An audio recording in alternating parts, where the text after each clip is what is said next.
Pusat Partai Amanat Nasional DPP PAN keluarkan surat keputusan atau SK kepada bakal calon Bupati Aceh Jaya. Dalam surat keputusan yang dikeluarkan tersebut, Mustafa Ibrahim dan Han Nasri diusung pada pemilihan Kepala Daerah Aceh Jaya.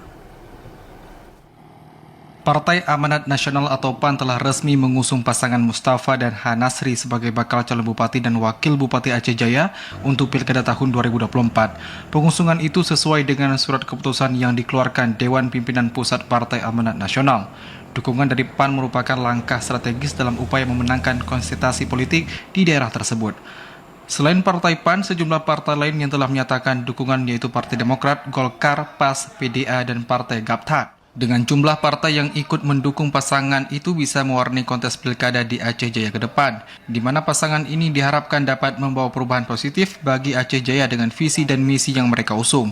Ketua DPD Partai PAN Aceh Jaya Muslim mengatakan saat ini partainya siap memenangkan Mustafa Han Nasri untuk menjadi kepala daerah di Aceh Jaya pada Pilkada tahun 2024. Menurutnya keputusan yang diambil oleh Partai PAN setelah mendapat persetujuan semua dewan pimpinan partai di tingkat pengurus kecamatan, kabupaten, provinsi, dan pusat untuk mengusung pasangan tersebut untuk mengikuti pemilihan kepala daerah di Aceh Jaya.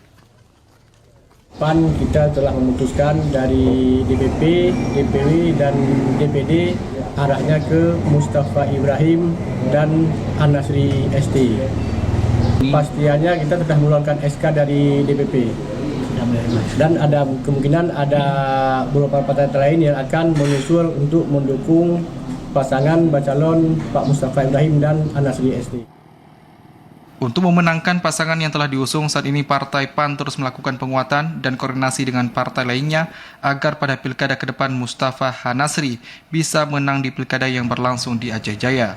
Dari Aceh Jaya, Muslia di TVRI Aceh melaporkan.